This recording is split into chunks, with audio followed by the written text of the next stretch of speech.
saying? All right, let's do it. Ladies and gentlemen, welcome back. This is Man Cave Monday. We're back. This is our May episode, and we back one more again for that ass. Fuck those YouTube rules. You know what I'm saying? We cursing immediately. Fuck it. On the right Monetize these. You know what I'm saying? That's how we feeling today. Anyway, I got my guys with me. You know what I'm saying? I got Days with me. I got Ness with me. I got Dex with me. And I got Dre with me. Say what's up, fellas. All right. What's up, fellas? You're right, exactly. What's up, fellas? That's funny. Yeah, Tez couldn't be here today, but he's with us in spirit. And today we're going to have some fun. And so let's get right into the wild shit. I'm going to share my screen. I'm trying to invest in my future. Hey, see, these dudes kill me. That's what's wrong with this generation today. These young boys today, what do she bring to the table? The hell you mean, man? What do your ass bring to the table? You got a woman that can come to the table that can make another you. What else she need to slide up to the table with? What about your job? What happened to men who were supposed to be responsible? Do you know that it's our job to take care of a woman and some children, to have a family? That's our damn job. But what happens to when the woman tell you, I don't need a man, Steve? Well, they need to what? Okay, if you don't, how that's working? You know, how that's working? Who don't need no man? I'm independent. I can do for myself. Yeah, but why do you want to? Yeah, okay, you can drop a transmission. You can sandblast your house. But hell, do you want to? No. If somebody could get out there and drop this transmission for you and sandblast your house, why don't you go get your nails done? I'm not trying to reduce a woman to nothing else. Be all you can be. But damn, who don't need a man? That's a lie. What man don't need a woman? I tell you what. Try to live without them. Try to live your life without women. This ain't about la-da-da, man. This is some bullshit without women. If it wasn't for women, what would you? Aristotle Onassis said it best. He said, if women did not exist, all the money in the world would have no meaning. Dog, women is everything. They the catch me out. They the lick, man. But these young boys done forgot it because these women out here, they've had to be independent because they ain't got the right man. Okay. But this system of marriage is still good. Okay. This system of a man taking care of a woman, that's really how it's supposed to be. All the rest of it's bullshit, man.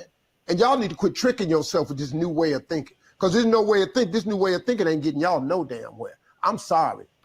I got in trouble on one time. This group came after me because I said Marjorie belonged to me. And they said she's not a possession. She's a person. She's a human. She is. She mine. What is you talking about? She belonged to me, but I got news for you. I'm hers. I belong to her. See, if you don't like that system, carry your punk ass on. Go do something else and let me know how that work out for you. I want to belong to somebody. Right. I want somebody to belong to me. I take care of my wife and my family. Did you ever feel like you belonged to somebody? In your previous relationship, did you feel like they... All right. All right. And so, react. So much. In those 3 minutes. I don't want to shoot down people's parade, but because people be trying to get me riled up with shit like this, and I just be like, that's his perspective. Right. Okay. No doubt. That's. I'm not saying I'm done. But I'm done right now until somebody else go. But I'm gonna lead by saying that's his perspective. It didn't even move me. I'm gonna keep it a buck with you. Come on. That's how he feel. I second that, Days, on the real. Everything you just said. That's why you Days. You know? I appreciate you, Kid. No, that's why you. I appreciate you. Days. Because it's like, I agree. Like, that's your opinion. You're entitled to it. That's cool. And I'm not motivated. That don't move the needle for me at all. It was nothing there that I was like, oh my God, I'm so angry that he said that, or oh man, I'm digging that. Like, that was just some real neutral shit coming from a dude that, you know, this is that's kind of like his thing. So yeah, I feel you on that. I wasn't moved at all, but I don't know, like, where do we begin? You know what I'm saying? Wherever you'd like. So I Can feel I like, mess with okay, Jay for a second? Can I mess with Jay for a second? go Jay, the ahead, go ahead. irony. He's a Capricorn. I just wanted That doesn't move me. Ah! Ah! You like that? Yeah, I don't know. Use the lightsaber to reflect it right back at you. Feel me? Right. I'm sorry. Go ahead, Dre.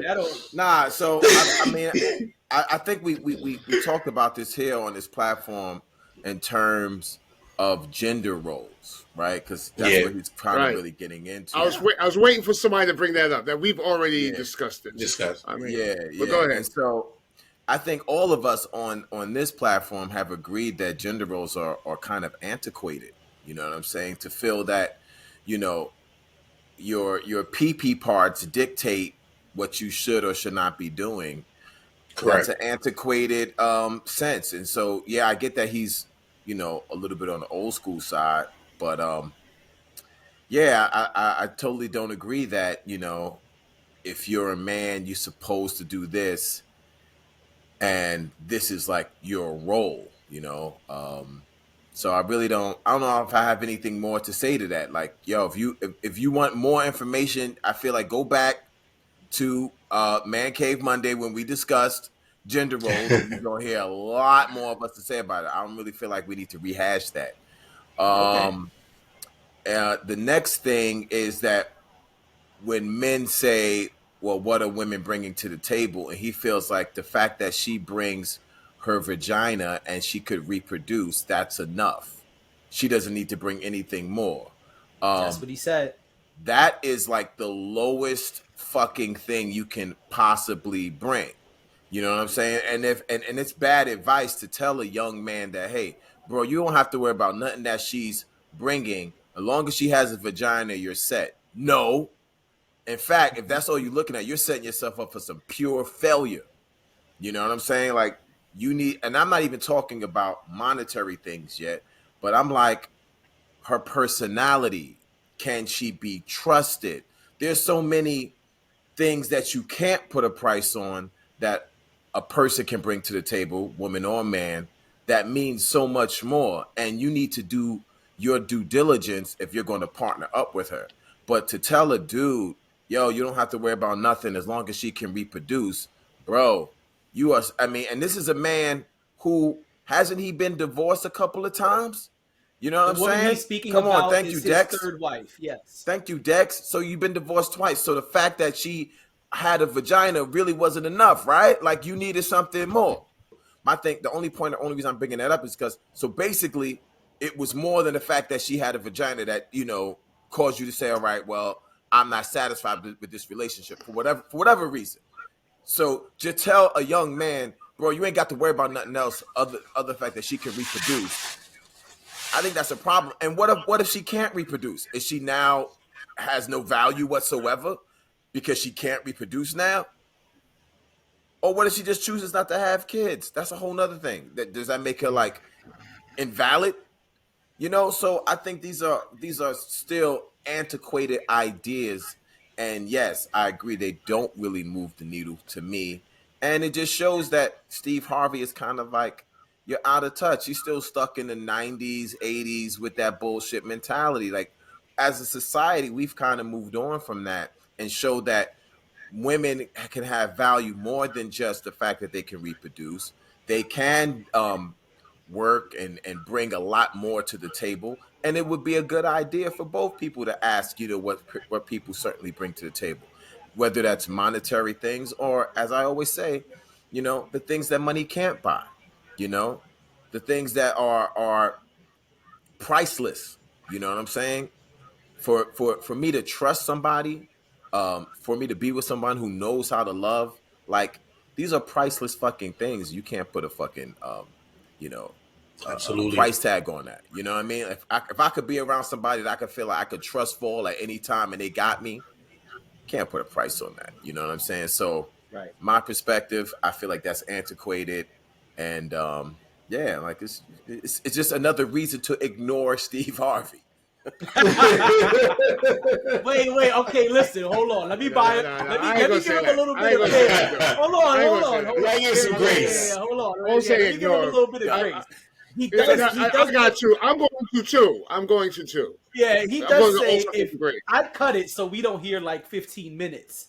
But after that, Shannon Sharp asks him, has he felt in the past relationships like he wanted to belong to someone? Has he felt this same way about anyone else in his other marriages? And he goes into yes and why and where he messed up in the past and all that stuff. And if y'all want that stuff, you should go listen to it. It's an interesting interview, but there is more context if you go into that part. But that part wasn't what I thought we should react to. I thought in what I played, he said so many interesting things that it would spark some conversations here, especially because we've already spoke about gender roles. Go ahead, Dre. Yeah. And let me just say this, then I'm definitely going to let y'all brothers chime in. The part about belonging to someone was probably the only thing that I really agreed with. You know what I'm saying? Because I don't see it as, I'm about to go in. So I didn't see it as like you are a possession of mine, right? And I love that fact that he broke it down. It's like, oh no, we belong to each other. You're mine and I'm yours. So that I can sort of co-sign, you know what I'm saying? Where it's like, if you're in a relationship with someone, if you're married to someone, it's like, yes, there's this sense that we belong to each other. I'm looking out for you, you're looking out for me. We're partnered, right? Even if it's, let's take the romance out of it and let's just make it a business relationship, right? It's like, if me and Jay are partners, we're partners. You know what I'm saying? You're my partner, you know what I mean? So I belong to you in this partnership and you belong to me. So whatever your resources, your skills are, you bring it to the table. I'm bringing my resources and skills, and we're going to make this thing happen, even if it's just us getting together and digging a fucking ditch. All right. Right. You know what I'm saying? Your fucking shovel is my shovel, nigga. Let's do this thing. You know what I'm saying? So I could certainly co-sign to the fact that in a partnership, we feel that we are belonging to each other. I don't see a problem with that. I get that some people might not want to use that language because it might sort of like objectify someone, but I don't feel like that's what he was saying, and it's certainly not the way I use it when I make that statement. Go ahead, Dex. What we were seeing here is Steve Harvey a little too hyped up to be with Shannon Sharp on this podcast. That's all I'm taking it as. He's a good man, hardworking man, godly man, not a perfect man, which is what I love. Loves God, motivational, very motivational. Very, if you listen to him, he's very motivational. I really dig him. I dig how he loves God and he's worked hard. We've seen the example of blessings in his life, no doubt about it. But I think he was a little too hyped. He got way too hyped. Once you said she could create another you just went right off you got too hyped up talking to Shannon Sharp. That's the way I look at it. You got too hyped up talking to Shannon Sharp. It's that second drink. For real. I saw the podcast. Right, yeah, I saw the podcast. He had a second drink. He should have had that second drink. He got too hyped. So for some context, what happened is when the podcast starts, Shannon Sharp offers him a drink. He says, I'm going to do one. I only drink one drink. I never, ever drink two drinks. He said he never got drunk before. He said he never, ever been drunk. He always only has one drink. But once Shannon Sharp started asking him about his ex-wives and current wives, he said, you got me talking some shit. I'm going to have a second drink. He took another drink. So my point is, yeah, he got plastic. I think he got too hyped. You know, from a Christian point of view, you become one with the person you're with, which means one means there's two halves, so there's two equal partners. I think you may be, as a man, you may be assigned to lead, but you're not the boss or master of anybody. There's two equal partners, and to belittle your partner just to her reproductive ability was off. I think he just got a little too hyped, to be honest. And he tried to fix that afterwards. He was trying to say, well, I'm saying be all that you can be. But you already started off too late. You know what I'm saying? So that's why I was like, man, Steve, man, don't do that. What the army got to do with this? Words. He went a little bit too off because he be like Dre said, I'm with that. But I belong to you, you belong to me. I represent you in the streets. You know what I mean? Mm-hmm. Yeah. People want to know where you at when I'm by myself because we love each other. I represent you. You ain't gonna worry about me in the street because I'm yours. So you know I represent you wherever you go. People want to know where you are. You know what I mean? So I'm totally for that. But right there when he said that, he went too far off. You know what I mean? And he went too far off. It was funny because I felt like he wanted to be pro masculinity and positive things about masculinity. But once you say that, you're going into, and dare I say this person's name? I won't say his name. You're going into the top G realm. Once you say, if you know who I'm talking about, when you start saying what she has reproductive skills. That's all she got from me. You know what I mean? I ain't gonna say the dude's name. You know who I'm talking about? Former kickboxer, half black, half white, bald head. I ain't gonna say his name, but But once you go there, you're going too far. You're disrespecting ladies. You know what I mean? You sounding good, and then you go disrespectful. You know what I mean? So that's my whole thing. I think he got too hyped up, and Shannon's giving him his own personal cognac that he makes.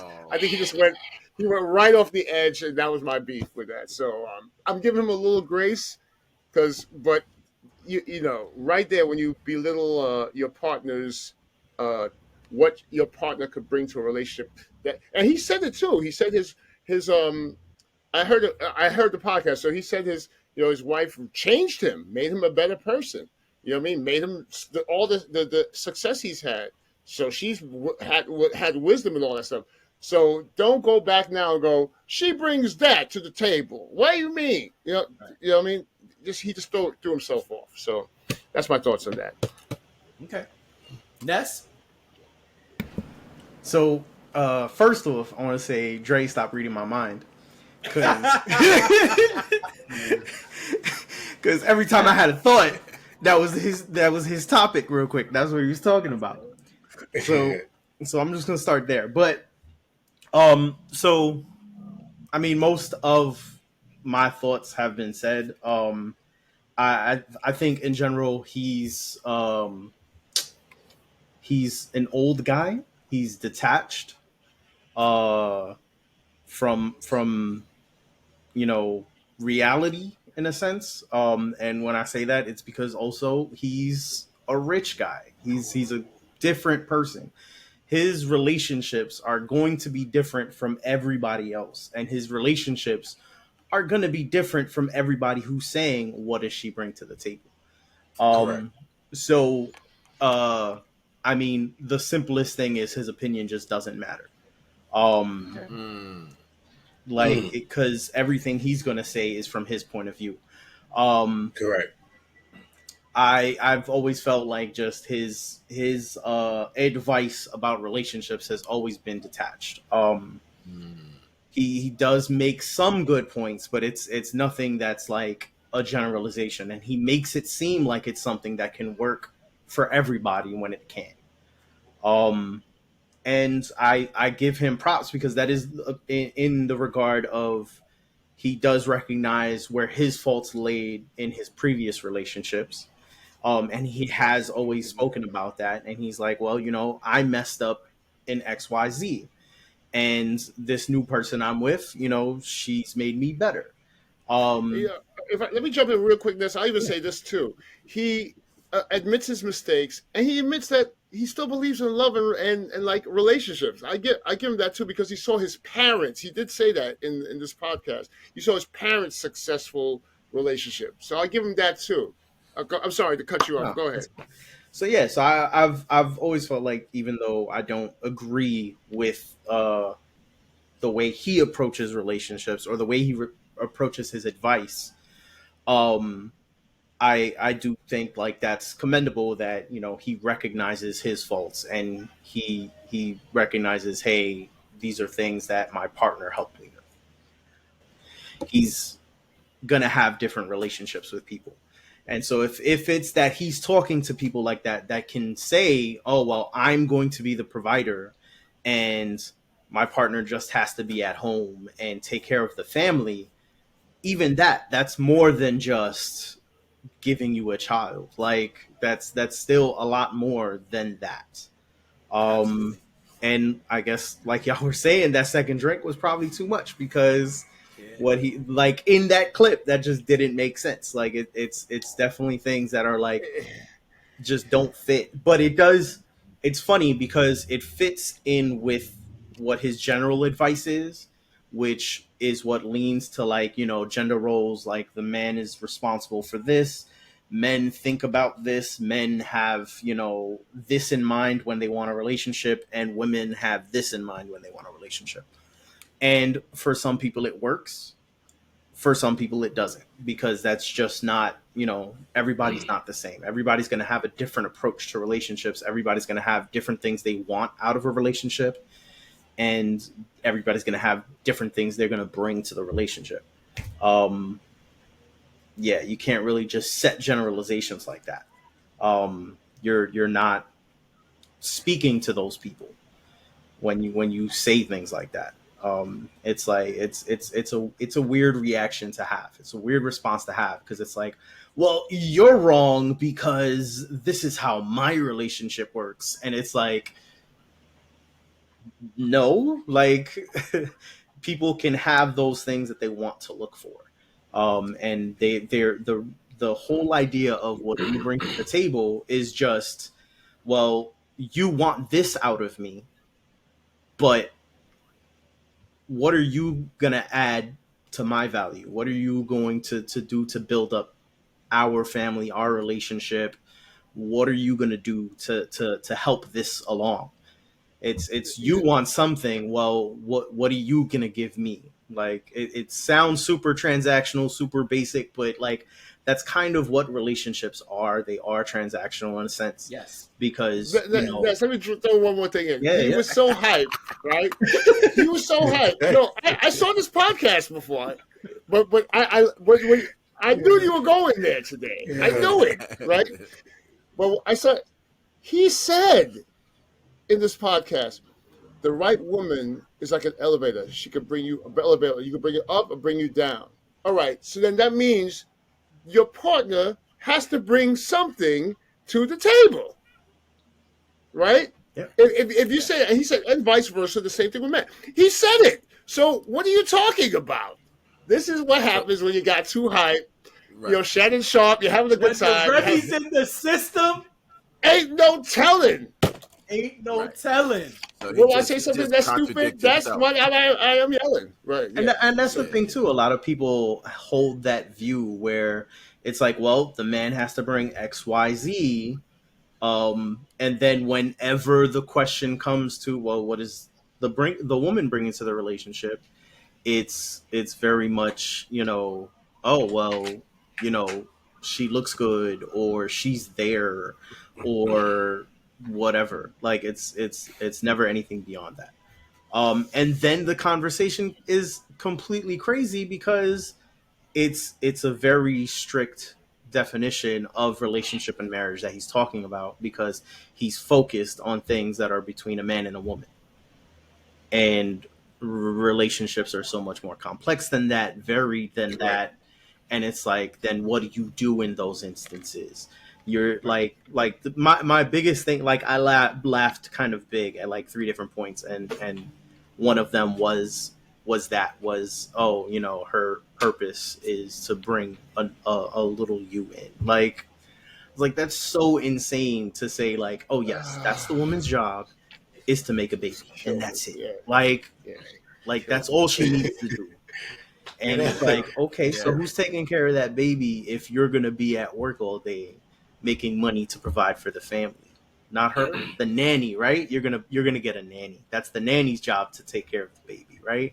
And she just has to sit there and just spend your money. Like, it's so weird and stupid. Like, son, who's signing up for grown children?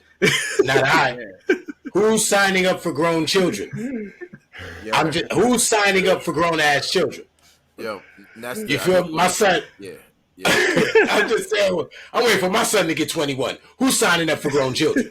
No, yo, Nesta, you had some incredible insight. I just want to say, I didn't want to interrupt you. Like some people have. I would remain. No, I'm worried no, I'm messing around. I'm messing around. I thought we were the trusting Nestor. no. Brothers. I'm right? messing around. I'm What's messing going around. on here? What's going on? I'm messing around. But I know. honestly, like those 2 points of like he doesn't have a perspective of a working class person. Like, yo, That was do you great. see the price of food right now? Like this sense that you could just be a dude and work. Like, where are you living? Like, you in the stratosphere, like you said. Like, a person might want to have that perspective and say, hey, I would like to work and let my lady stay at home. But that's not the reality of today. Like, do you want to get milk? Do you want to pay rent? You know what I'm saying? Like, all y'all in New York City, it's like, come on, son. Like, do you know how hard it is to get that rent paid right now? It's like not easy. And so a lot of times it requires a partner that can bring in some income. And the other thing you said, which I think was like great, this incredible insight, was like, even if you can afford to do that, being a stay-at-home mom is no easy task. Like, does she have the minerals to raise a family? Because even if you do have a nanny and let's say you have staff, maybe somebody's going to cook, you still need to have the minerals to raise a family. Can you go to a school board meeting? Can you talk to a teacher? You know what I'm saying? Can you do these things that are like necessary? I mean, people who are parents know that it ain't easy to raise that kid and all the intricate details of, making sure they're safe, bringing them to practice to certain things, watching out for their friends, looking at their social media accounts. Like, you can't just sit back and just say, well, I had the baby, so, okay, I'm out of here. Like, no. Even if you feel like she doesn't have to work, it's still a ton of more things your partner needs to do than just bearing a child. That shit is retarded. That was great, fucking Nestor. And, I just wanted to big you up on that. Well, I'm with you on that too, because I think the way that you started that, right? Because one thing that I try to avoid, based off of how you started your point, Ness, I try to avoid I call it what is it called? Definitive, opinionated individuals, like people who are very opinionated definitively. Because like Dex said, I felt like he was very passionate. His tone was very strong. And when you see things on the internet like this, sometimes when people take a certain stance on something that they know people may not agree with, they deliver it in a way. You notice how he was delivering in a way. Why? Because he knew people was going to get riled up. You, Steve Harvey, you act like a lady, think like a man. You feel this ain't your first rodeo. You understand what I'm saying? Like, let's keep it real. This ain't his first rodeo. So he gave it that level of passion. And I feel like some people try to deliver things like that. When they do that, it make me think about the saying when they say, don't raise your voice, strengthen your argument. I feel like that's what they be doing. You get what I'm saying? You giving your opinion so definitively, so strongly in a way where you force people to agree with you because you know some people want to disagree, but you want to make them uncomfortable with the idea of disagreeing with you. You understand what I'm saying? So I think that Ness pointing that out was great, because a lot of these people are really giving their perspective, whether if it's passionate, whether if it's passive, whether if it's delusional, naive, however you want to classify it. These people are giving their opinion. So most of the time, I just try not to listen with any. I'm not emotionally invested. Shout out to Ilsa, my teacher. Social science, where you look at things without incorporating any emotion. So now I can look at all components of it. You feel what I'm saying? And I want to be able to look at it entirely. I don't want any emotion to kind of jade my perspective of it. You feel me? And I'm going to be honest with you. That's just what it was to me. It was just his perspective. Yeah. It's like, oh, Steve Harvey doing what Steve Harvey do.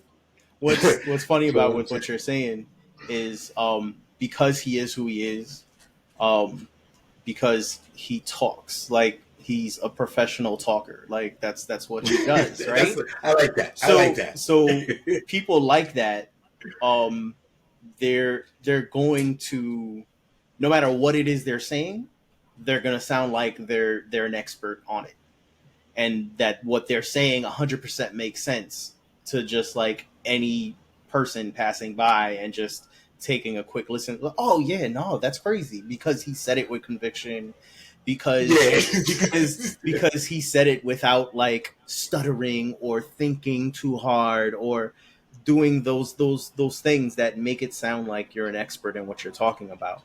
And so him and people like him that have that gravitas, that have that, you know, skill to speak, they're going to sound more, you know, more intelligent about the topic because of that.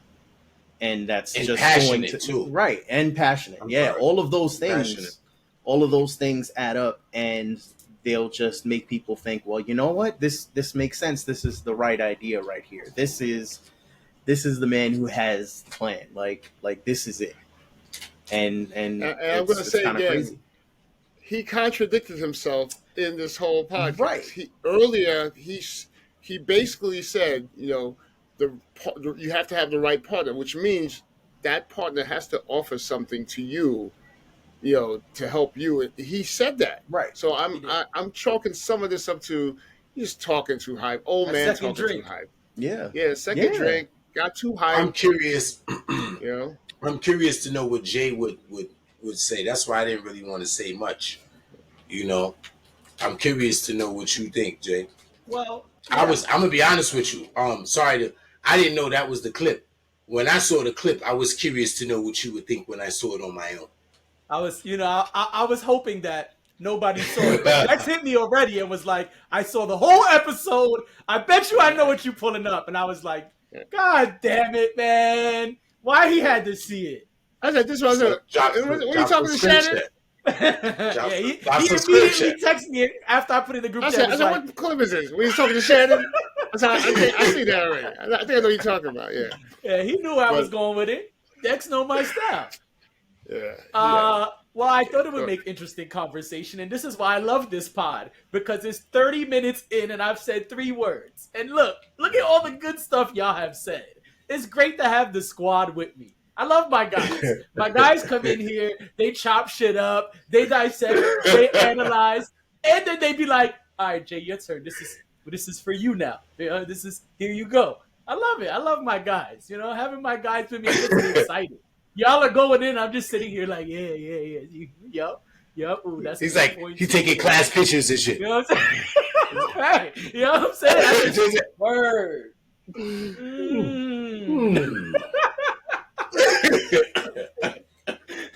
Yo, Ness, you killed it though, Ness. That intro was immaculate. Immaculate, You know Ness.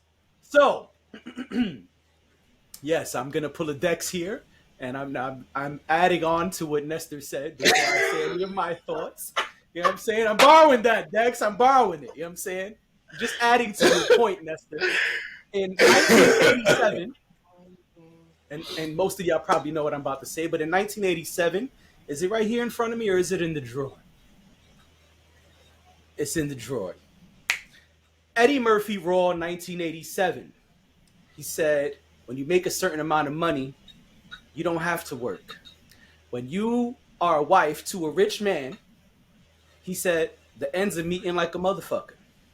He said, some people, they got a husband and they got to chip in. So what they do, they get a job at the boutique on the weekends and they help chip in. But when he said Johnny Carson was worth $300 million, the ends was meeting like a motherfucker. He said Johnny Carson's wife had one job. Fuck your husband. He said when the government come to say, hey, what you do, you fill out a W-2 and you write in, I fuck my husband. Now, that is clearly one of the things that is on Steve Harvey's mind. And so, yes, Nestor, you are 100% correct, which is why I'm just adding to your point that, yeah, when you're rich and you live in a $15 million mansion that used to be owned by Tyler Perry, something else he said on the podcast, and you literally live on top of a big-ass hill, yes, you are king of the hill, living in a huge-ass mansion, and yeah, your wife's job is to fuck her husband. Now, he also said, as Dex said, so once I'm adding to you too here now, Dex. Yes, he said exactly the quote that Dex said about the elevator. A good partner will bring you up or down, so choose wisely. And he quoted a couple different people. One specific person, he quoted them, but I didn't think we needed to play, like 20 minutes on the pod. So, yeah. clearly that is part of his mentality, and he believes that he just needs someone who's gonna kind of support him. And he mentions many of the ways that she supported him.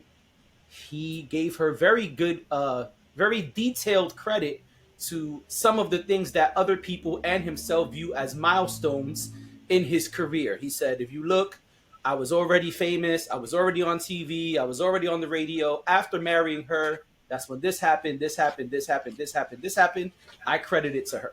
So yes, he said all of those things.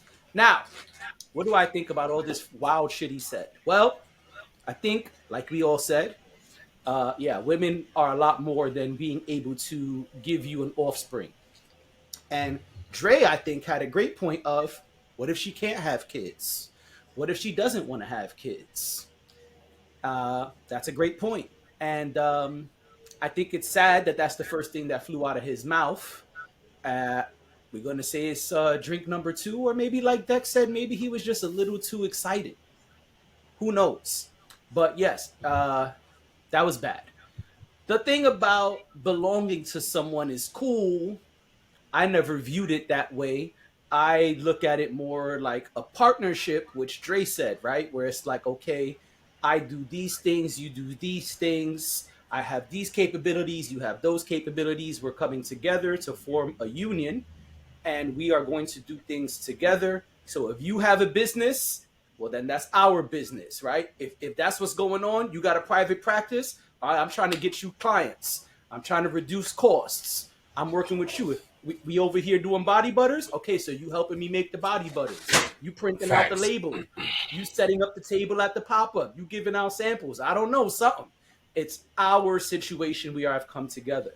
And so, yeah, that's how I look at it. I look at it, especially when we're speaking of marriage and partnerships, lifelong partners, soulmates, all these terms, they're the same thing. It's one, right? It's no longer separation. We are together. It's one. So yeah, you want to call it halves, cool. You want to say, I own you, you own me, whatever. I mean, to me, it's less about the semantics and more about the details inside, right? Fab once said, what's the line? I know Days knows it. Titles ain't shit if the story ain't matching. That's the line? Talk about it. Yes, talk about it. Talk about it. The title doesn't matter, right? If you say, Days is my best friend in the whole wide world, but I treat Days like a piece of shit, does it matter what I call Days? It doesn't. No. What matters is the details inside, right? It don't matter what you call him. We could call this whatever we want. It's really what is inside of the structure, what it is that really builds this thing. Those are the things that matter. So if Steve Harvey feels like his wife belongs to him and she belongs, listen, whatever, man, that's cool. But that didn't really do anything for me. What I thought was really interesting is that this is his 3rd marriage. He spoke in depth during the entire podcast. No, not the entire, but throughout the podcast, there were different mentions of different relationships and different dynamics. And he spoke about this woman very highly. I like that he credits her. And Ness, you said he seems to do it a lot. That's cool. I have a love-hate relationship with Steve Harvey. I think that he's done great things. I think that he is very successful and someone we should be taking notes from, maybe on the business side. But there's a lot of things he says and does and narratives he pushes that I'm not too fly with. That think like a man shit wasn't really my thing. And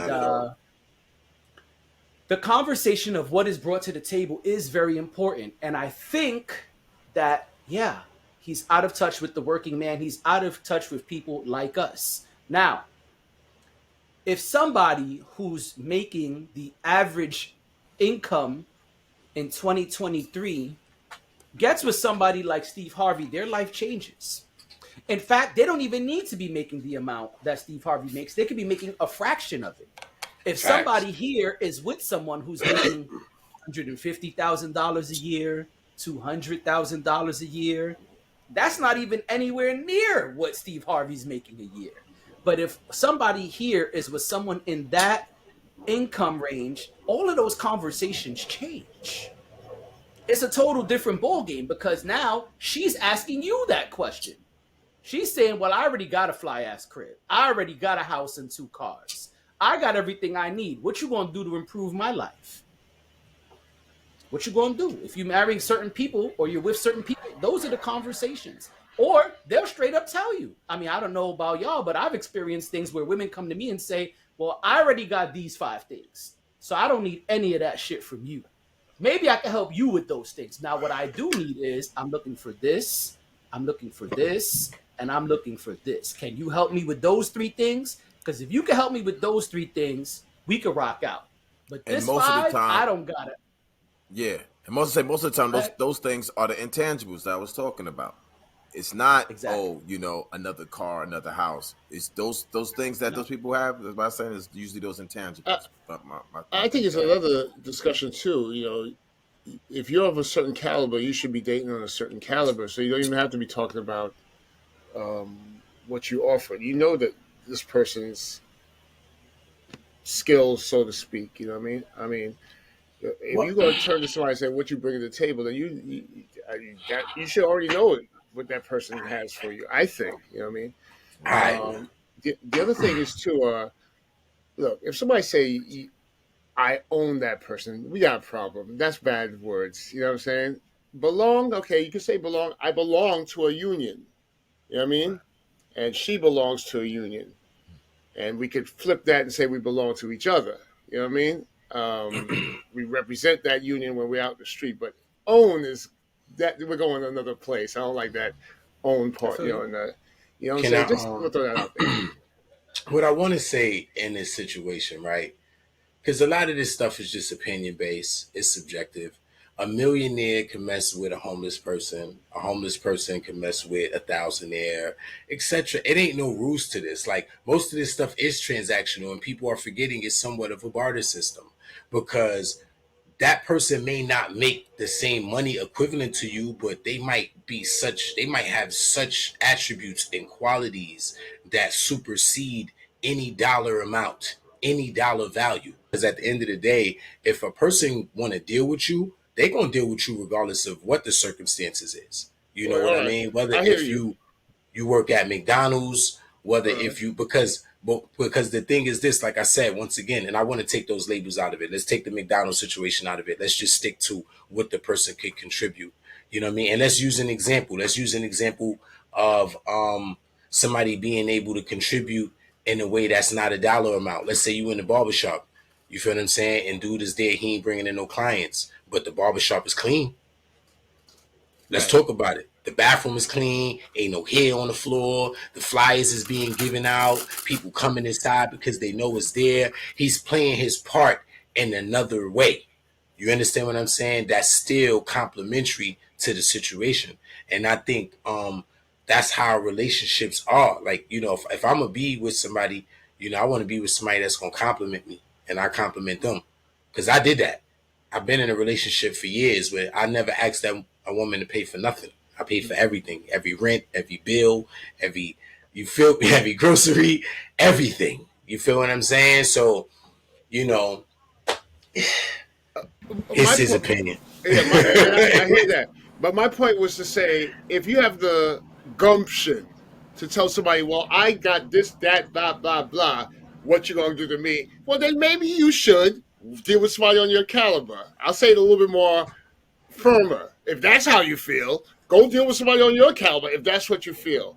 But I agree with you. I feel you there because it's like, yo, if I'm messing with somebody, we dated maybe once, twice, or whatever, and they ask me what I'm bringing to the table, I think right there it's already over. Because if we're getting to know each other, you already know what I'm bringing to the table. You know what I'm saying? If I'm being transparent with you and you being transparent with me, we already know what each other's bringing to the table. You know what I'm saying? So I think that's a dumb question anyway. You know what I mean? You should know what this person is bringing to you. Should, if you're getting to know them, you know, but to sit down with somebody that you're trying to get to know and be like, okay, what do you bring to the table? Like, what? But for me, it's like, you know what? I'm going to walk away from the table. Period. Fuck that. Yeah, facts. That's a whole fact. I just think this whole situation, man, like I said, there's a variety of different relationships out there that some people may not even be aware of. Shout out to Ness that was putting us on about the polyamorous. You know how many people probably like, what? Nah, I can't do that. Oh, and then they might even say it's wrong. See, I think when you start saying things are wrong or it's right or what about, you know what? I can't understand that. That's not something that I could agree on. That's different. Am I wrong? That's a different stance versus right. something that's right or wrong. Because what's right to you is wrong to somebody else, and what's wrong to you is right to somebody else. We're in a new You know what I era. mean? Believe what you want and shine in what you believe in. Okay? It's as simple as that. I'm voting for Dex, but Jay looked like he's pondering. I'm voting for you, I've Dex. been trying to be patient. Go ahead, Ness, and then I'll go. So I kind of want to take the conversation somewhere else for a second because we are definitely talking about relationships in like as a business model or something like that, and I kind of want to take that out for a second because really what you should be looking for is someone that you care about, someone that you love, and someone who loves you back. Everything else is just, toppings, right? Everything else is extra. If you're solely looking for a partnership because they're going to be beneficial to your pocket or they're going to be beneficial in some way, in that regard, and you're not looking for someone that you genuinely care about, then you're kind of looking for a relationship for the wrong reasons, or you're looking for a different kind of relationship. And I think when that question comes up, what do you bring to the table? Or a lot of the times that I see guys mention that, it's in response to, well, my man has to look like this, man has to do this, my man has to do that. Um, and so then that's when the question is, well, if that's what you're looking for, and you are putting out, the whole attitude of this is what you need to have, well, then what do you have? That's what you want. What are you? It's like a counter question. Right, exactly. It's never. I've never seen it as something straight up as like, oh, this is the first question I'm going to ask. That's a good point. It's usually in response to someone saying, oh, I want A, B, C, versus like, well, I'm just looking for somebody to love. I want to see how we vibe together. I want to like, and that's kind of the point of dates, right? You want to see how y'all vibe together, how y'all mesh. Are you feeling this person? Are they feeling you? And that's the whole point of all that. And that's the whole point of dating, period, and until getting to that point where you solidify a relationship and do whatever you want. And then that's when you have those conversations of, well, how are we going to do X, Y, Z? Because yes, you do have to live together. Well, you don't necessarily have to live together, but whatever. Like, you do have to like bring these two lives together in a sense. And so you have to figure out how they fit together and how you're going to make them fit together if you really want that relationship to last and to survive. Because it's not always going to fit perfectly where you have, these things and your partner has these things and they just happen to work out in this perfect little pattern and they perfectly build this ladder or whatever. It's not going to work out that way all the time. Like, sometimes you're going to have feelings for someone that doesn't have all those things you're missing. And love gets you, man. Right? Like, love is gonna get you, like BDP said way back in the day. So it's a wild thing when people have conversations about relationships, and the conversation is always, well, what does this person have, and what does that person have, and what is this person going to do in the relationship, and what is that person going to do in the relationship? And I think Dex said it where he was like, well, if people are just going to do things, or Dre said it too, where it's like, oh, you're going to see what they're doing. Like, it's going to be there and it's going to be present, but that shouldn't be what you're walking into a relationship looking for. Is what are they going to do for me? That's not the precedent. Right. That shouldn't be the precedent. Right. That shouldn't be the initial focus. It really should be something else entirely, because this is someone you're planning to spend the rest of your life with. Like, they shouldn't just be, well, because that's just not going to work out if that's your focus. If that's your focus is what they can provide for me. Yeah. Okay. I don't give a fuck if we love each other if the relationship is shitty. I don't care if you care for me if you're not putting in work to make the relationship last. That's number one.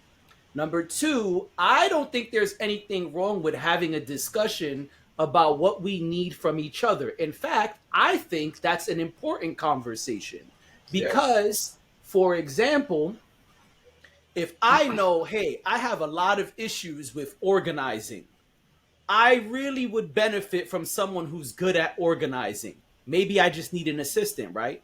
But it would be fucking amazing if this other person was really good at organizing. Wow, what an addition that would make. Is it a requirement?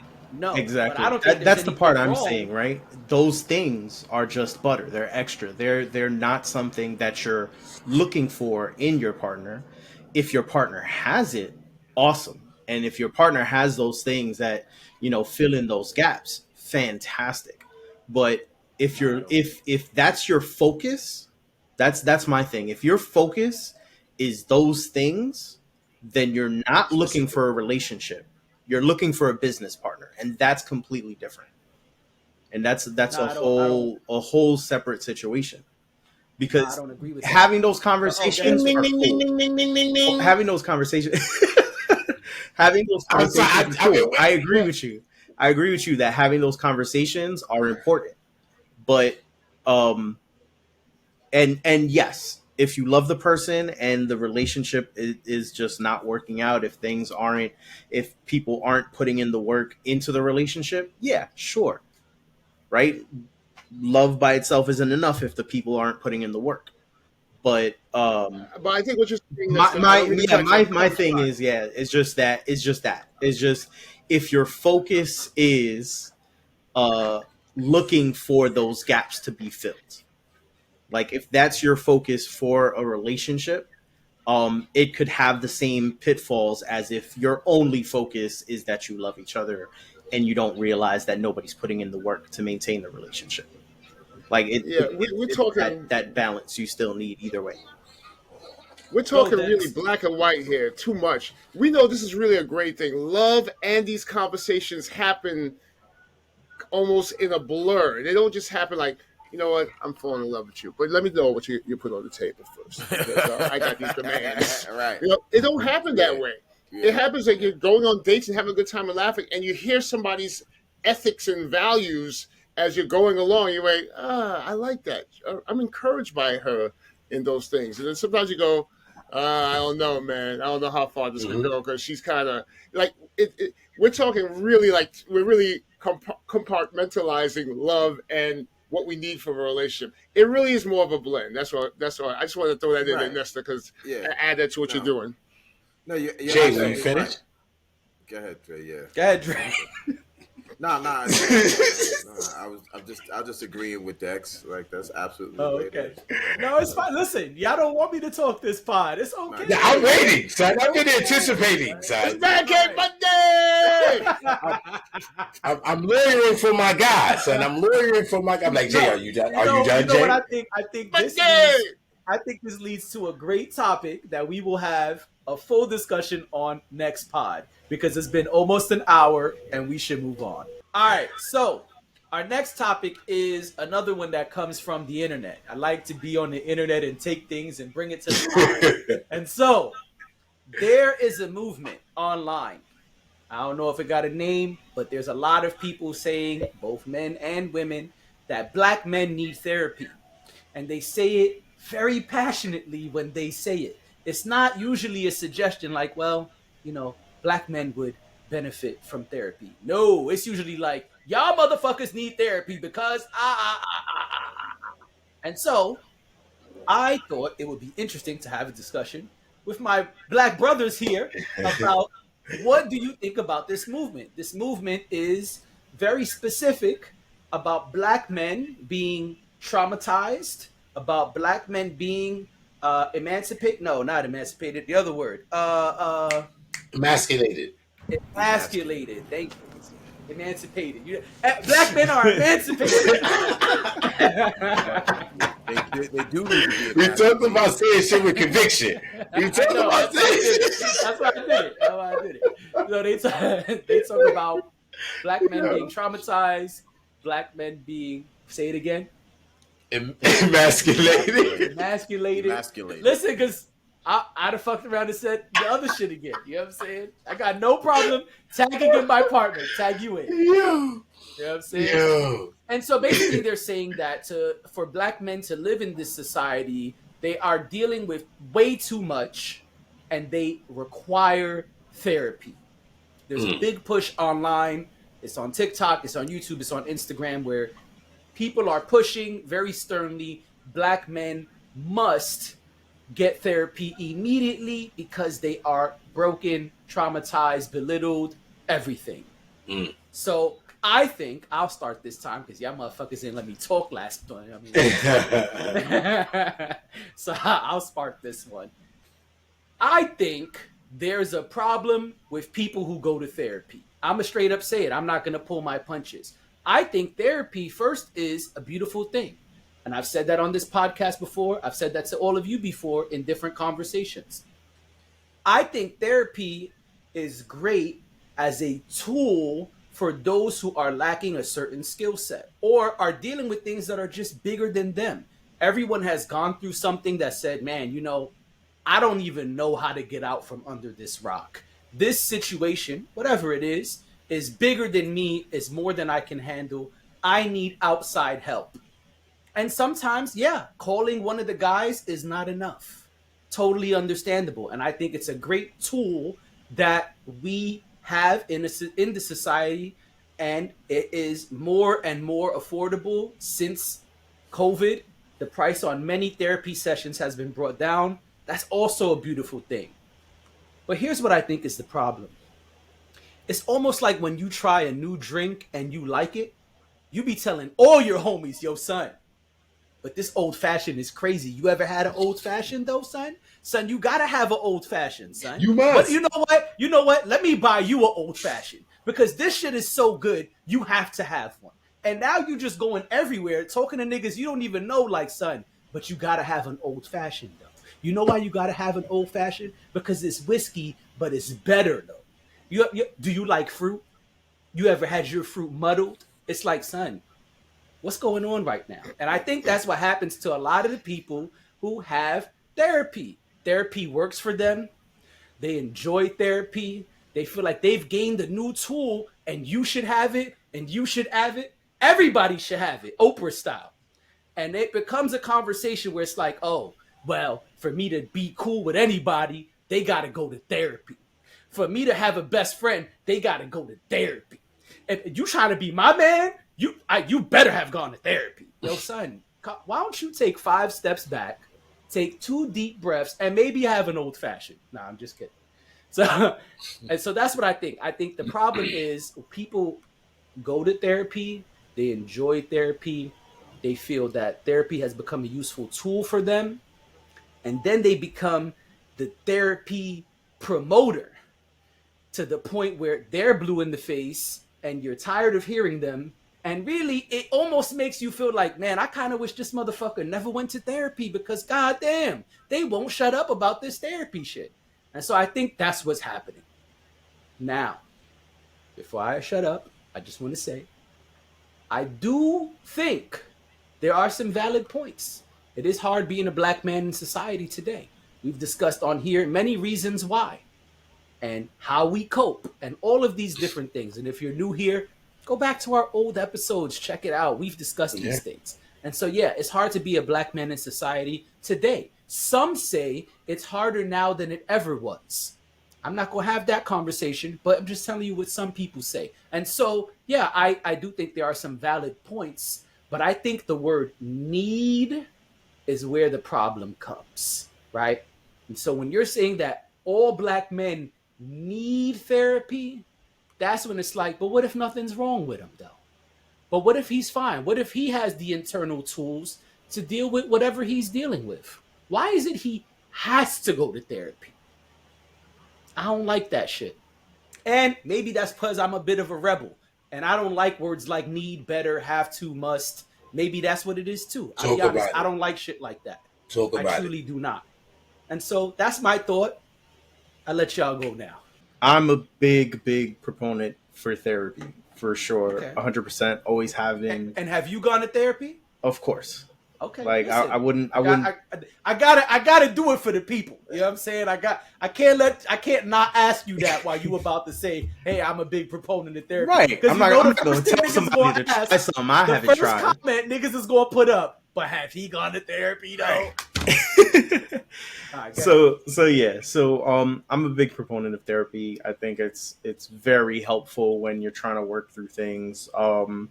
And I think there's different forms of therapy for sure. Even just like with talk therapy by itself, there's different routes you can take with that. Right? It's not always necessarily going to be go see a therapist and talk to a professional and blah blah blah. That may not be the answer for everybody. I think it's very helpful in certain situations. Um, and I'll probably be someone that would push, hey, maybe you should go to therapy if there are like certain things that like I witness or whatever it is. Because not there's not always going to be an easy answer out there in the world for whatever you may be going through. Um, in all of that, mostly from what I've seen, from what you're talking about, is again, it's a response thing. I know there's like I do see like big movement of black men need to go to therapy, yes. But I feel like that's like a cross section of the therapy movement as a whole, because it is something that like everybody's talking about now, because everybody's like finally like opening them up and discovering their traumas and discovering all these things about Healing. them and healing, yeah, and all of that. So I think that specific movement is like just a cross section of a bigger whole that's happening in general. And I feel like it's something that's gotten a lot of attention because that's kind of like another, stereotype or something that's been in place where, men or black men specifically don't have an outlet or don't have a proper outlet or something where they can express themselves wholly. Um, and that's where that comes in. It's like, well, you need to go to therapy, like, and that's kind of where that comes in. Um, and so that's why I see it like that, where it's more of a response to something versus just like, everybody just needs to go to therapy, which is a part of it for sure. Because there are people like that they're in the thing, they find it, they're like, oh, this was amazing, and like this is the answer for everybody. And for every single problem that everyone has, this is the answer. And like, I get it. Like you're excited about how it worked for you. But it may not be the answer for everyone, and it may not be the answer for every single problem that a person has. Like sometimes people just need to work through whatever it is, or sometimes they just need to that's life and whatever. Um, there are definitely going to be different answers, but yes, I do feel like it's a helpful tool. I do feel like everybody who uh, has struggles, or anyone who doesn't feel like they have anyone that they can go to personally, experience it, at least like give it a go and see what it's like. And maybe it might not be for you.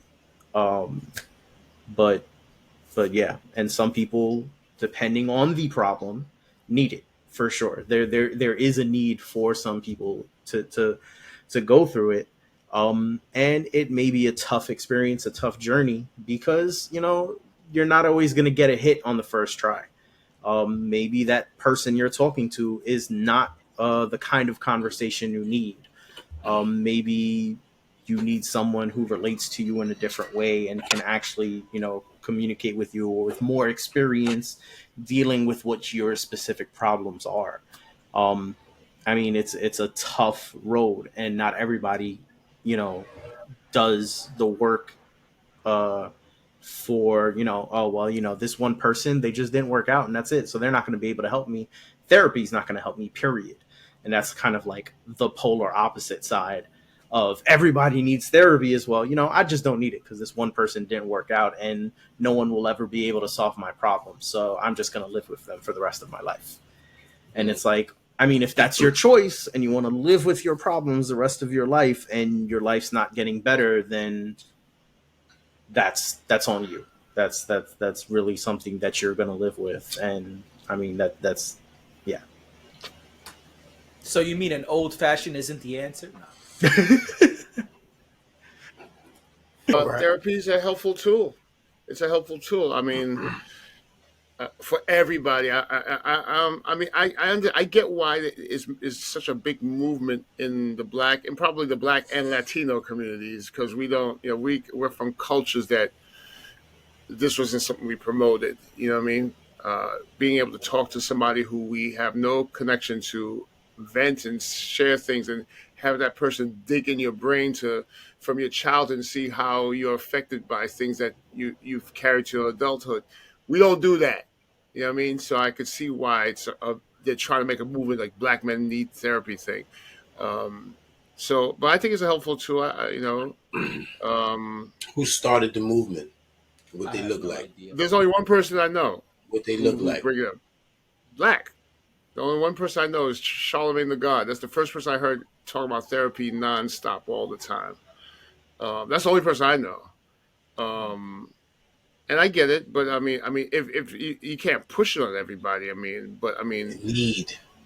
yeah, the need It's part is not the a problem. necessity. The need Now, part is the problem. not a Go ahead. necessity. In some Yeah. circumstances, it may be necessary, but it's not a necessity. Semantics is important. Diction is important, especially when you're trying to deliver a message. Like Jay said, I'm like that too. Some people might hear must, need, have, now, and now they're automatically dismissive towards it. They already turned off because of the way you deliver in the message. You get what I'm saying? And I was asking um specific, like it sounds like it's a targeted movement as well. It's No, not it, just it, it is like a blanketed. It is a big thing, and that's the whole thing. Like this is a specific situation, but it is something that's grown across the board. Where like like a vast a lot of majority. people, like millennials, Gen Z era, are like, well, we need to have therapy because of all the shit that like our parents heaped on us, and our grandparents heaped on them, and trying to like heal generational trauma and do all this. And that was like, that's I hear the that. bigger part of it. But then this is also like a cross section of that. Like this is something else that's more targeted for sure, but it's still a part of that whole. That big spectrum. Yeah. Because when something is specific, because I think everyone can benefit from therapy. When you start targeting a specific group or a specific demographic of individuals, I think it could become, how can you say it, I don't want to say jaded, but it depends on how it's being delivered. Like I said, who started the movement? You get what I'm saying? What's their intention? Are their intentions good? Is this exploitation? Are we exploiting some people? Well, There's that's what some I'm saying. questions. Most of the clips that I see, it is people speaking aggressively. That the theme is that black men are traumatized and broken, and they need therapy. That is the messaging that most of the clips have. That's why I said in the beginning, it's not. It does not seem soft and sincere. This is an aggressive push for black men specifically. I'm not seeing white men need therapy. I'm not seeing Irish men need therapy. I'm not seeing Dominicans need therapy. I'm not seeing Venezuelans need therapy. I'm seeing black men need therapy. And it's an And aggressive And that push, it's implies, and the yeah. tone of the video is aggressive. and Well, it's a yeah, and it's dangerous implying like, narrative, depending yeah. on how it's being delivered. Yeah, and when you put Because a big people could run blanket with that. statement like black men need therapy, why not just say therapy is good for all of us. Why? I see what you're saying. Therapy is Why good say for black? men. Yeah, Therapy is say good for that men. Well, exactly. so Say that that. that is the whole thing, right? So again, like, so and then that's the thing about like the internet, right? You're gonna see things based on like where you're interacting and whatnot. So um what Jay's talking about is a cross section of that bigger whole, because that is something that people are pushing, but it isn't like it's the only thing that's happening. Like therapy, going to therapy as a movement is happening. Like there's lots of people that are like aggressive about it for sure, and there's a lot of people that are like, oh well, this is something that's needed, and uh, all across different levels. But that conversation of black men need therapy, um, it's within that, but also it's because of that idea that uh, black men were have the most heaped upon them without having an outlet, essentially. And what what's being seen by some people is, uh, oh, they're just they're not getting help for any of those issues that they may have, and it be maybe leaking into like, oh, their interpersonal relationships in general, and they need those outlets, and one of those outlets could be therapy, and it's something that's needed to get past whatever traumas are doing that. Yeah, no, I understand that. And like Jay said that is what was being said, but it's the way it's being delivered. Yeah. It's the delivery, it's the tone in which it's being delivered, which kind of makes you, it kind of, I guess, makes some people feel a certain type of way if they're emotionally invested. Yeah, for sure, definitely, for sure. Go ahead, Dre. Yeah, I got several perspectives on this, but yeah, I guess the first thing I kind of answered already when you say the internet. I am very curious of who is saying this because based on what I've heard from you guys, it sounds like more of an attack or kind of a put down than a sincere message to aid or assist the black man. And so I'm really Yes. curious, like where this is coming from, like who's saying this? Is it other black men? Is it black women? Is it white people?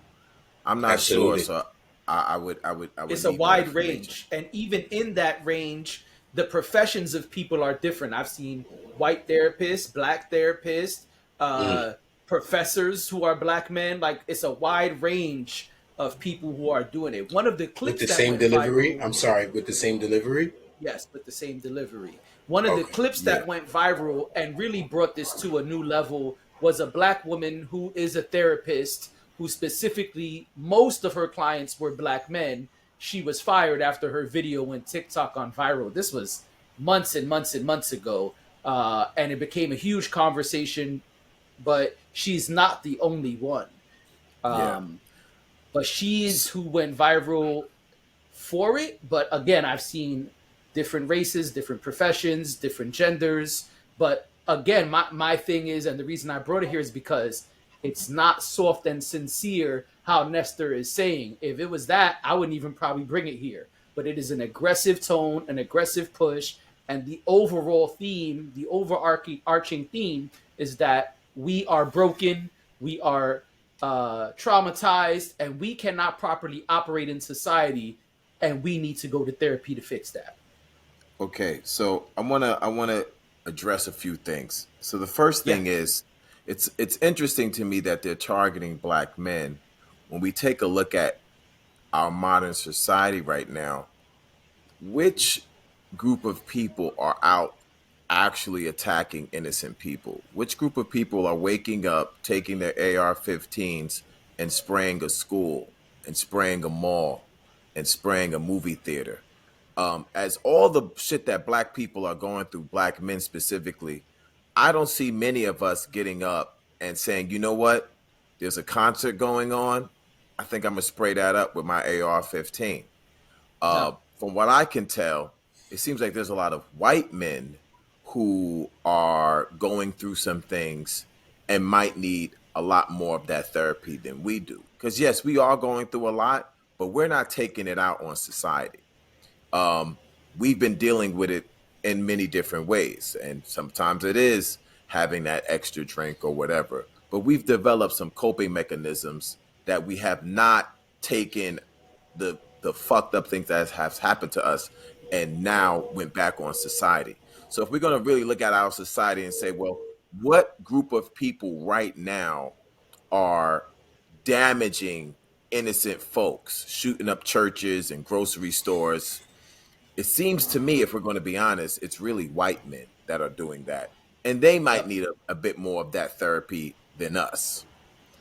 That's point one. Um, I would like to say that perhaps there's some truth that not that black men need therapy. And that might be one instance, but maybe black men need help. We are going through a lot. And if you look at the way society is, right? If something happened to any one of you men on this podcast, you lost your home, you can't pay rent, you become homeless, uh you are in a domestic situation, whatever the case might be, um try to find a men's shelter that's going to welcome you in. Try to find a place that says, hey, we help men go through situations and circumstances. Now, there are dozens and dozens and dozens of women places like this, right? Women go through something. Oh, here's this women's shelter. Here's this thing that's going to help women do this, that, and the third. But from what I can tell, and please someone correct me if I'm wrong, when life hit men really hard, I don't see places that men can go to. If a man is in a domestic situation and he's like, yo, my home isn't safe, what place can he go to? There's very little places in America that a man can just go to and they have open arms and say, hey, we're going to help you out through this situation, young man. Most men find themselves by themselves. So if you're going to say something that men need therapy, I'd take it a step further and say black men need help. We need assistance. We can't do it on our own. And rather than just attacking the mental part in terms of therapy, maybe let's look at some other things. You know what I'm saying? I don't know. Job training. I don't know. Shelters for black men. Um, places where if you were attacked by someone or something, or some state sponsored terrorism that we seem to have gone throughout history, where can we go to feel safe? Where's our safe place? Where's our safe haven? Is it somewhere in society? I've never seen it. I like to see that happen. So not that we just need therapy. Therapy alone is great, but therapy alone is not enough. I feel like we need real help. Where does a single black father go when he needs help? What's out there for him? I don't see it, but there's plenty of brothers who are in that situation. So I would say we need more than just therapy. My last point is, when you want to target black men saying that we need therapy, I would take it a step further and say, well, black people in general need therapy. In fact, there's a book called Post-Traumatic Slave Syndrome written by Joyce DeGruy. And she goes into this. And if you guys don't mind, I'd like to share the screen a little bit and just show you a Please copy of this. I would suggest, if you guys have an opportunity, to read this book. Now, this is her second iteration. It says 2017, but she wrote the original in 2002 and has many talks on it. She's been doing it, like I said, since 2002, 2005, around that era. And I've been to her talks. I've heard her. I've read her book. I've met her. one of the top speaking people in our society in terms of understanding what Black people went through in this country and how we all kind of need uh, therapy because of what post-traumatic slave syndrome is. Audiences. I said, how many Black people in my audience? I asked them, how many of you have ever met a Black person? A Black person that will try to be anything else. Did I mention how much Native American I have? Oh, and I understand based on my DNA now that my people come from Switzerland. All of a sudden, anything that I can tell you that will convince you that I'm not Black, right? And everybody Black knows that. Well, I have another word for it. It's called post-traumatic slave syndrome.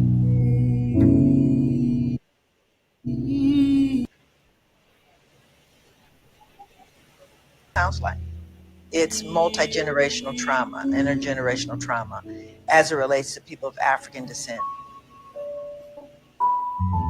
Being separated from your native land, being beaten, being sold, being experimented on, any number of things. As an enslaved African woman, you had no rights to your own body. No rights at all to your own body. And it didn't start when you were a woman. You know, that's the other kind of mythology when we talk about rapes. We're thinking about women. You think they waited till they were 18? You think few girls got to teenage years without. To imagine being a mother. Someone just comes in the middle of the night and says, you know, we have some visitors. They like young ones. So we're going to pass her along to the visitors that night. So you can't wrap your head around that. And we want to really believe that, well, that just happened a couple of times. Well, according to a mid-1800s census, there are over 600,000 mixed-race babies born. That's a lot of sneaking out back. So, you know, I wanted to show that because I'm not about this attack and this division amongst Black people, Black men, Black women. Black men y'all need therapy, and Black women, no, now I need therapy. Like, yo, we went through a shared experience in this fucking country. And this trauma has been passed down from generation to generation. So when you say Black men need therapy, yes, Black women need therapy, Black people need therapy, Black children need therapy. We have gone through a lot. And it has been passed down from generation to generation. And I'm about healing.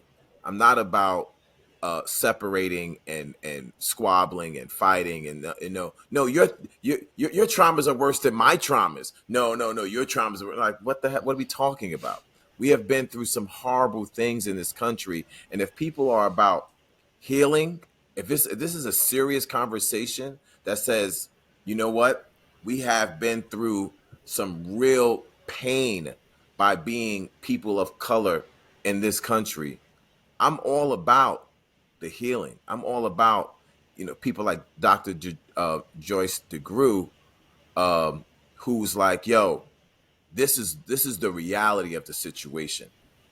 Let's try to understand this and try to heal each other. Because you know what? When slavery was over, they didn't give us the free therapy.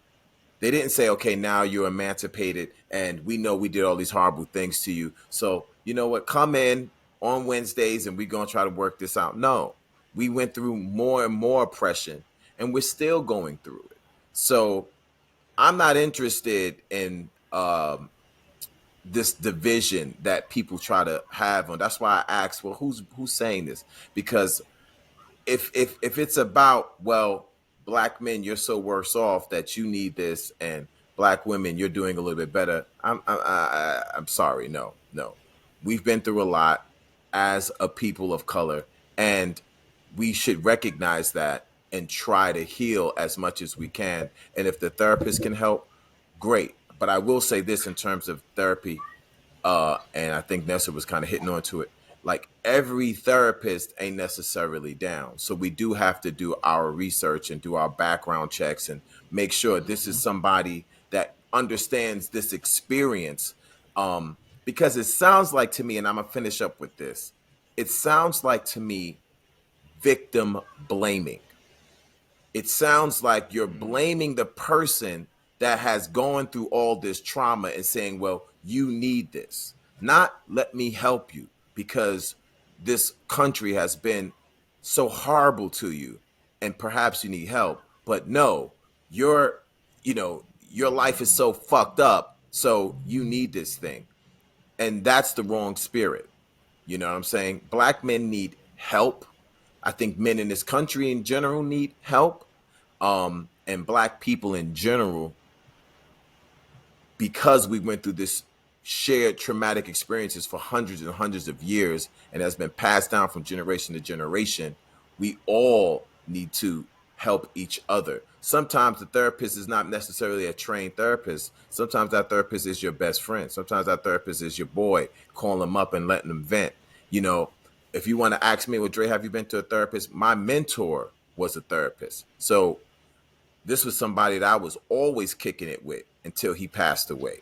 You know what I'm saying? And really did help me grow from leaps and bounds because he was a therapist and a psychiatrist and one of the first black men in America to be a psychiatrist. But he was kept it real with me about his experience and how hard it was to be one of the first black psychiatrists in this country and all that he had to go through and how he had to leave America to get his doctor's degree in Germany because no medical school would accept him because he was black.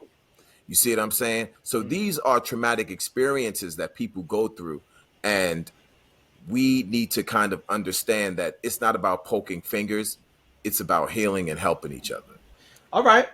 That was great stuff. Great stuff. Let's hit this last topic and go home. You know what I mean? Bring it home. And Dre, I believe I was trying to Google it, but I couldn't find it because most of her stuff was popping up. The doctor you just showed us the clip of, but I believe on Untitled, which is really called Nigger, the Nas album, I believe he mentions that book. I remember him mentioning post-traumatic slave syndrome. I just couldn't find the exact lyric, but the album is Untitled. We know what it was supposed to be called, though. Facts. And so the last one is a quick question, in my opinion. But let's see what happens here. So men are often taught that they must be fearless. It's always that you must be more brave, not scared. Is this possible?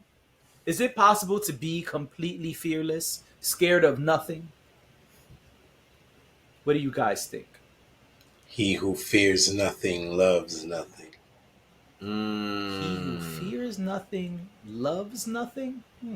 Break it Like down. that. What's the science on that? I think it's pretty self-explanatory. I don't think it is. I'm not clear on it. Yeah, me either. I heard it somewhere a while back. You feel what I'm saying? And he who fears nothing loves nothing. I think I could understand the perspective on it, though. I have an idea. You know, because the fear of losing something or someone. You know what I mean? You know, a love that's so great, that's so distinct, so pure, so unique. You know, the fear of losing someone or the fear of someone losing you. You know, that's a part of, I guess, love, right? It comes with the territory of love. So I guess that might be his theory or the person's theory of it, wherever I heard it at. But I wonder what you guys got to speak on it. I just wanted to leave with that. I thought it was very poetic. Yeah, that's kind of what I was gonna say. That's what it sounds like. It's like if you don't fear anything, like even fearing losing someone, if you don't even have that fear, then there's nothing that you love. Like because that's kind of attached to that love usually is the fear of loss. So that's probably what that statement was alluding to. Can I tell the story though? Can I tell the story real quick? Because I remember fondly, like and it's funny because now I like to tell this story because it's like some people really don't get to have these experiences, and I really got to have this experience with my dad. You feel what I'm saying? Where it was a situation where, I was about to fight, and I was ready to fight. You feel what I'm saying? But like, I felt butterflies in my stomach. I felt, fear in my stomach, but I wasn't afraid. You understand what I'm saying? Like, I was ready to go. I was young. I was maybe like 10 or something like that. I was ready to go, and I got it in, with that feeling involved. But I went and I had the conversation with him, and he explained to me like, yo, everybody feel that, and it's just a matter of, kind of like, looking it in the face and kind of like, going at it instead of allowing it to control you. You feel what I'm saying? And I felt like I kind of like just did it. What you want to say, like subconsciously? You know what I'm saying? I guess I kind of just like went with it, even though I felt that.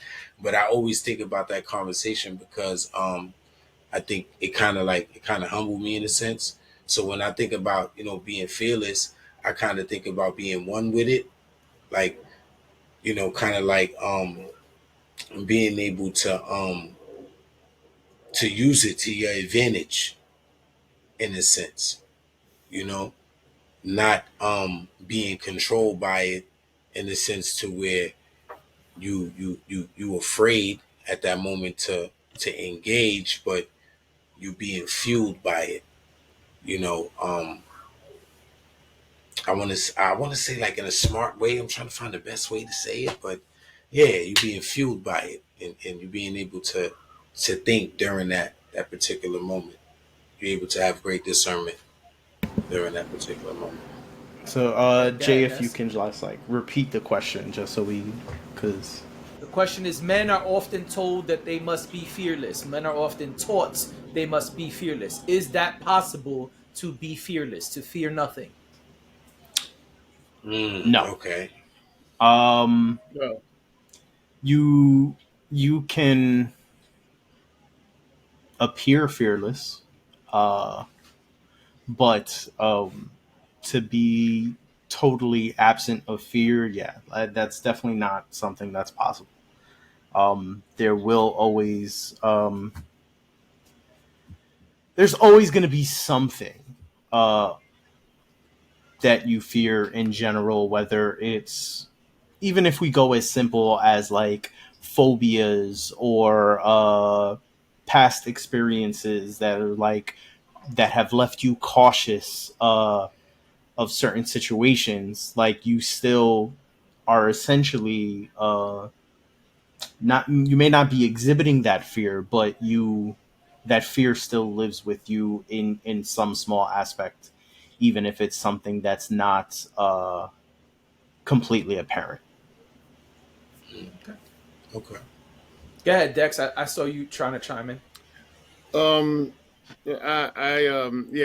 There's no way you could. There's no.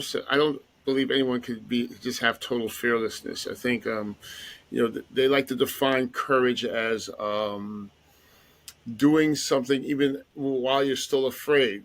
You know, and I think life is built like that. You know, what I mean, just like all the cliched sayings, "What doesn't kill you makes you stronger." All these life is God has built us to that we. That's how we move. You may be scared of something, but you got to do it anyway, and then you're not scared of it anymore because you know what will happen. You know what I mean? And so Right. there's no such thing as fearlessness. You have to. The thing is, you have to be courageous, which means you have fear, but you're doing it anyway. You know what I mean? Butterflies in your stomach, whatever, however you like to define it, you you do it anyway, or you should do Right. it anyway. That's how you get stronger in that situation, and that's how you become fearless in that particular thing. Um, that's all I wanted to add. I just thought that it's life has been patterned in a way where you you you you have to be fearful of something until you do it, whether it's a positive or negative reaction, but you do it until it's not fearful anymore. So that's my thought on that. Can you Okay. say there's fearless moments? Like one might have fearless moments. Absolutely. Absolutely, I agree with you on I that. think they Yeah, could I be agree. fearless moments. Yeah, absolutely. You I dive was into thinking that. something. Yeah, you dive into something, and I, I mean, but in that way too, it's also you could dive into something you don't know what the heck's going to happen. Dive into it fearlessly, but it's because of other experiences that wasn't even that. But you feel like, all right, I don't know what's going to happen here, but I'm going. You know, there's no fear in it anyway. You know what I It's mean? more curiosity. It sounds like there's Yeah, more curiosity than fear yeah. in that moment.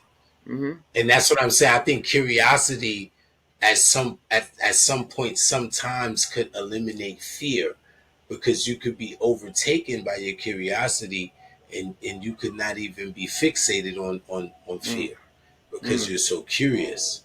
right. That I'm just posing another theory. You know I'm what I with you on mean? that, Like, and I'm with you on that.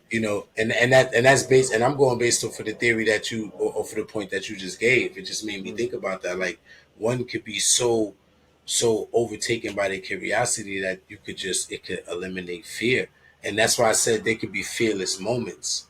mm, You know, mm. if agree or disagree, you know. No, I agree with that. I agree with that too. You know, um, and like I said, I added to your thing. Life experiences in other places may make you more curious to go. Okay, well, let me see what happens here. I'm not worried about what the situation is. I'm going to go in there anyway. You know what I Absolutely, mean? You know. absolutely.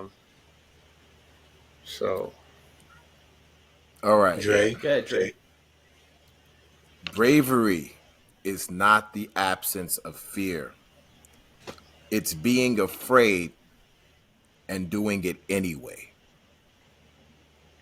in I'll say that spite, again. right? Exactly. Bravery is not the absence of fear. It's being afraid and doing it anyway. Doing it in spite of the fear you have. Of fear. Okay? So being fearless is a myth, is another myth. There's no such thing as being Mm. fearless unless you're psychotic. If you're a psychotic, then you probably are fucking fearless. You're a psycho.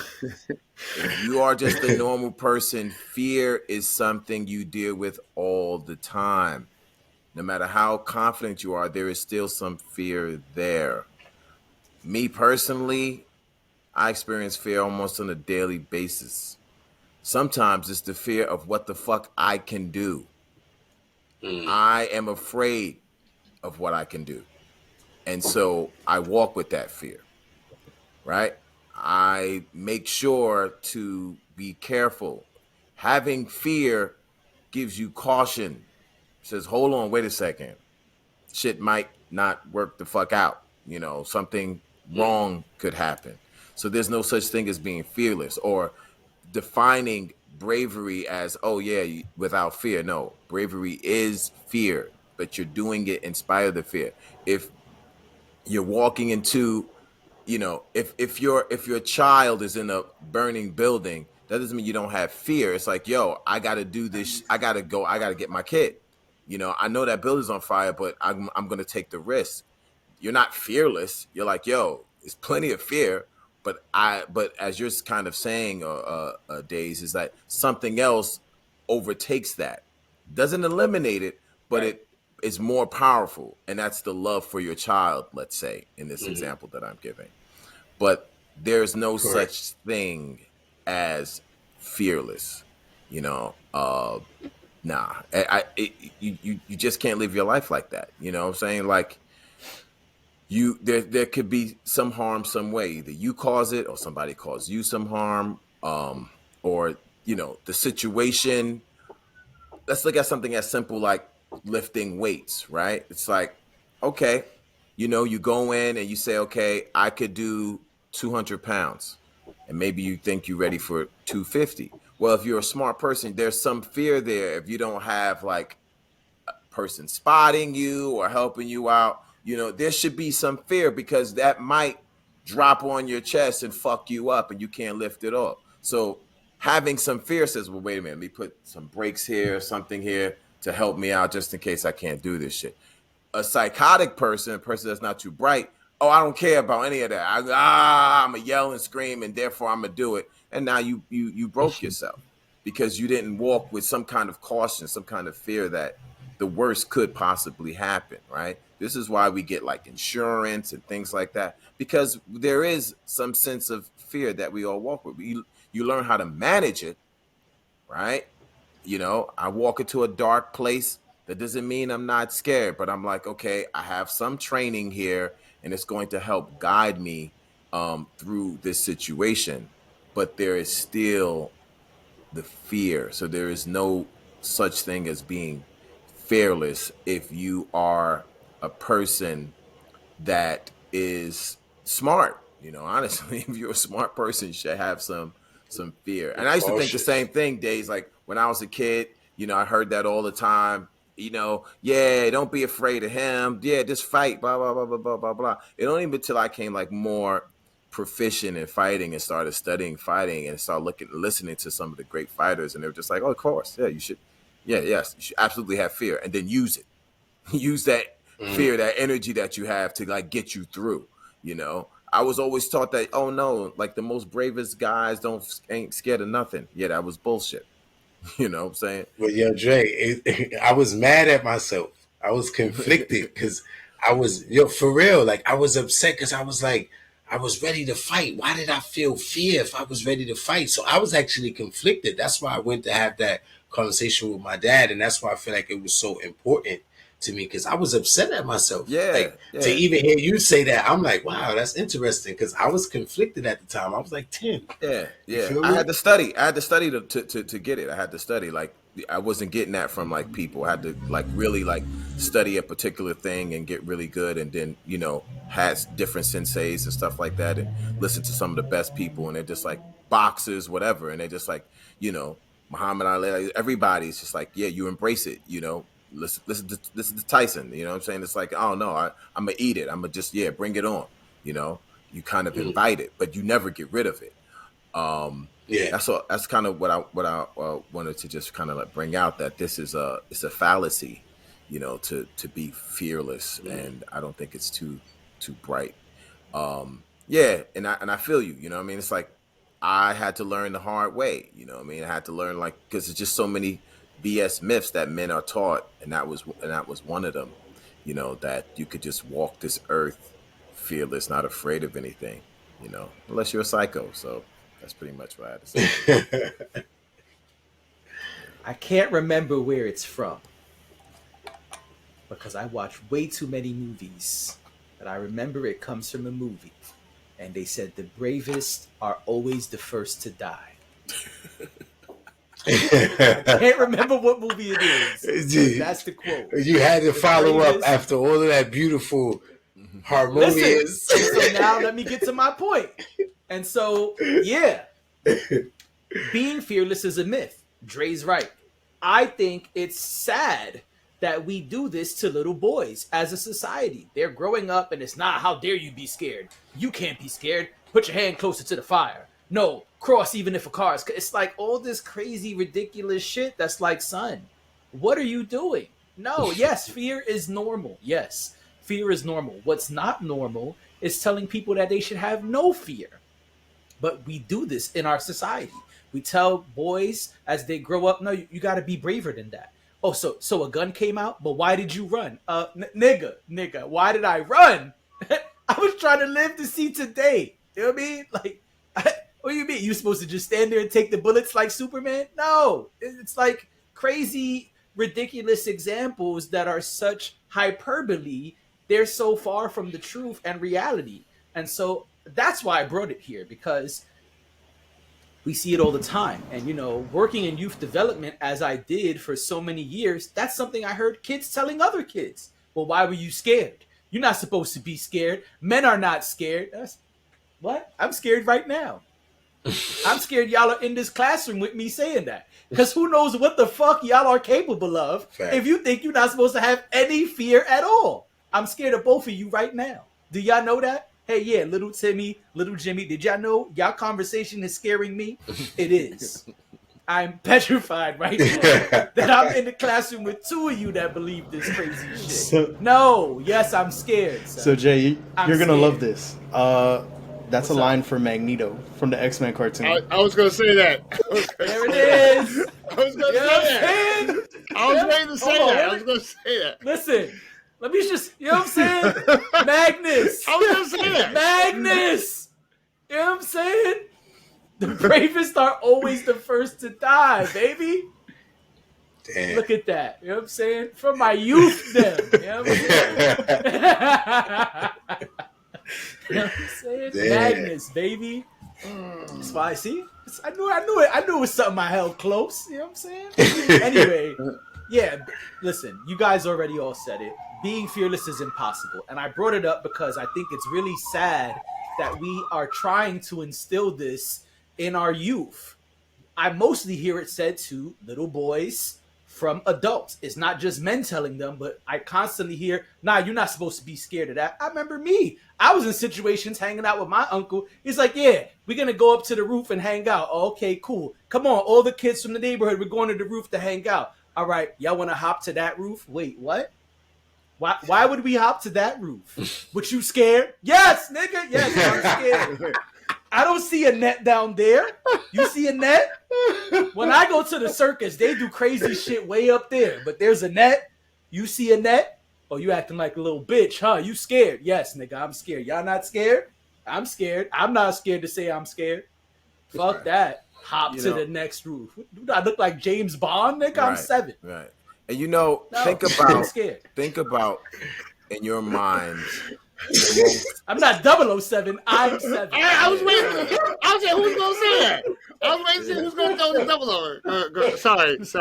No, that's all good. No, but it's like think about the most furious animal, you know, that you can. Whether you say that's a lion, whether you say it's a grizzly bear, like the badass animal you could think of out there in nature. You tell me one, the most badass motherfucker out there that doesn't have fear. Even that lion, the king of the jungle, is like, oh, hold on, wait a second. You know what I'm saying? Even that grizzly bear, Exactly. you know, when they hear some shit, they're like, oh, I'm out, nigga. You know what I'm saying? So it's like the most Honey furious badger fucking- don't care.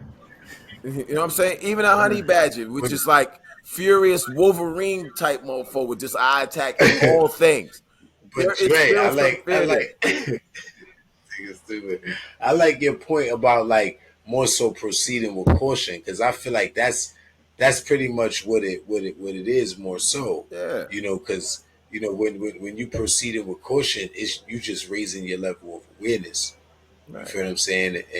And which was going on around you.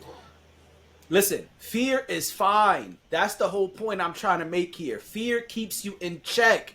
It keeps you from not doing wild, crazy shit that you have no business doing. Now, on the flip side, something y'all have already said is now, no, you cannot let the fear control you. It's okay to feel fear. Yes, absolutely normal to be scared of all types of things, but not to let it consume you. You still must do whatever the thing is. Start the business, run the race, cross the street, kill a spider, whatever the fuck it is. Exactly. You can't let the fear overcome you. You can't let it consume you. You can't become the fear. Yeah. But fearlessness, no, not possible. Fearlessness is a term. This is an exaggerated term. When we say somebody's fearless, that's why I said hyperbole. We're really talking about somebody who's has life experiences that they're trying to apply to whatever situation they're in. But they've had a lot of preparation and other experiences. They're applied to something that they're in, and hopefully it goes successful. Oh, they're fearless. You know what I mean? Right. No, you know how to talk to people, so you tried it in this situation. You know how to do certain skills. You tried it in a new situation. Oh, they're fearless. They're not fearless. They could be scared, but they're using what they know to in a new situation, and it looks cool. It came off good, you know. Right. So, Exactly. I agree with that 100%. Most of the time, it's training, right? It's like it's a person goes into a battle and they achieve their mission, and it's like, oh man, they were fearless. They went in there and they took out this person, they took out that person. Yeah, but they were going on their training. I'm sure they felt all kinds of stuff, but But if they were trained for Yeah. hours and hours and months and months and months, they didn't rely on their fear. They relied on their training. I've been in situations personally where people just like, man, Sensei, I can't believe you like survive. How did you do it? Because I train all the time. Right. So yes, they outnumbered me. But you think that was the first time people outnumbered me? Like, I trained in this shit. You know, it was not that I wasn't scared. Of course I was fucking scared. But I'm like, all right, I gotta rely on my training. I can't rely on the fear. I gotta rely on the training. So you're absolutely right, Dex. It's like when you see people given that label of fearless, most of the time you're talking about cats who were incredibly trained at a particular thing. When in the circus, when they do remove the net, when they're like, now they're gonna do the same shit but without a net. Oh my god! And it's like, They say yeah, that too. yeah, right. They're gonna do the same shit without a net. And like, oh, they can fucking die, and they could, but they've done this shit so many times. It's like taking a fucking walk in the park for these cats that's doing it. Training, always will give you the confidence to to not go with the fear, but the fear is still present. Yeah, That's right. And what they Go ahead, Ness. don't tell you when they taking away the net is they're still strapped up to a harness. They still have stuff supporting them. So yeah, right. That's the Or you just become the Flying Graysons. right. I like the idea of them going, and they're gonna do the same shit without a net.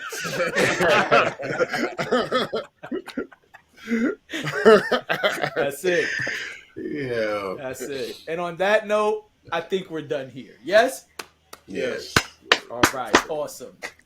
All right, fellas. Great pod. Thank you for your time, your patience with my technical issues, and putting forth a great effort. I think everybody did great. This was fun. This was informative for me, and go get therapy or something. Nah, I'm gonna go have an old fashioned. That's what I'm gonna have. I'm having an old fashioned. Now we talking. You know what? I'm gonna meet you there. Let's go get that old fashioned. You know Muddling fruit. I'm gonna start muddling fruit right now. I'm gonna muddle the fruit right now. You know what I'm saying? All right, man. We out of here. Thank you for tuning in. Don't forget to leave your thoughts. We see y'all next month.